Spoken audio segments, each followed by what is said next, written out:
ఆ ఒక్క 2 ఇయర్స్ హ్మ్. ఆ 2022, 2023 ఏంటంటే, నాకు తెలిసి నా ఎంటైర్ సినిమా కెరియర్‌లో ఇంక రాబోయే రోజులు ఆ 2 ఇయర్స్ నాకు లెర్నింగ్ థింగ్స్. ఓకే. అది చాలా ఇంపార్టెంట్ అని నాకు అనిపిస్తుంది సార్ ఇప్పుడు. హ్మ్. మేబీ అది లేకపోయినుంటే నాకు తెలిసేది కదా! ఆ 2 ఇయర్స్ ఉండడం వల్ల చాలా నేర్చుకున్నాను సార్. హ్మ్. ఒక మనిషికి సక్సెస్ కన్నా ఫెయిల్యూర్ చాలా ఇంపార్టెంట్ సార్. అవును. నేను బిలీవ్ చేస్తాను. అదే. ఫెయిల్యూర్ అప్పుడే అన్నీ మనకు కనిపిస్తాయి. కంటికి ఎదురు క్లియర్‌గా కనిపిస్తాయి. మన తప్పులు కనిపిస్తాయి. మనుషులేంటో తెలుస్తారు. ఎలా ఉంటే బావుంటదో తెలుస్తది. హ్మ్. ఆ 2 ఇయర్స్ నాకు లెర్నింగ్ సార్. ఓకే. చాలా నేర్చుకున్నాను ఆ లెర్నింగ్. హ్మ్. అది నాకు ఇంక నా ఎంటైర్ కెరియర్‌కి నాకు ఉపయోగపడతది సార్. ఆ టైంలో మీకు బాగా భరోసా ఇచ్చిన వ్యక్తులెవరున్నారు? నా టీమ్ సార్. హ్మ్. మా వాళ్ళెప్పుడు హ్మ్.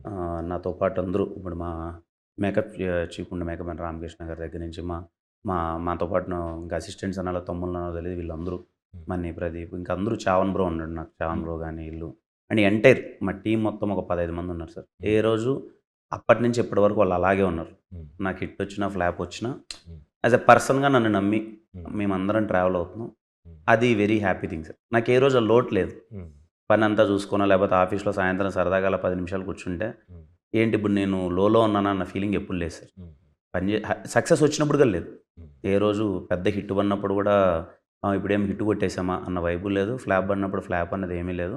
కాన్స్టెంట్‌గా నేను నమ్మేది ఎప్పుడేందంటే పని చేసుకుంటూ వెళ్ళాలి. హ్మ్. నువ్వు డే అండ్ నైట్ నీ చేతిలో పనుందా? నువ్వు నీకు నెలంతా పని చేసుకునేంత పనుందా? You are a successful person అని నా ఫీలింగ్ సార్. ఓకే. ఎందుకంటే పర్టిక్యులర్‌లీ ఇలాంటి ఇండస్ట్రీలో సక్సెస్, ఫెయిల్యూర్ అనేది నీ చేతిలో లేదు. హ్మ్. నువ్వెంత కష్టపడ్డా, నువ్వు ఎంత ఎనర్జీస్ పెట్టా, నువ్వు ఎంత బెస్ట్ ఇచ్చినా, హ్మ్. అది సినిమా హిట్ అయిపోద్దంటే కాదని అవుతదని నేను నమ్మను సార్. హ్మ్. నీ పని నువ్వు హానెస్ట్‌గా చేసావా? నీకు చేయడానికి పనుందా? హ్మ్. నేనది నమ్ముతాను సార్. అందుకే ఎప్పుడూ కాన్స్టెంట్‌గా పని చేసుకుంటూ ఎళ్తున్నాను. ఆ సిట్యుయేషన్‌లో నా టీమ్ నాకు చాలా నిలబడ్డారు సార్.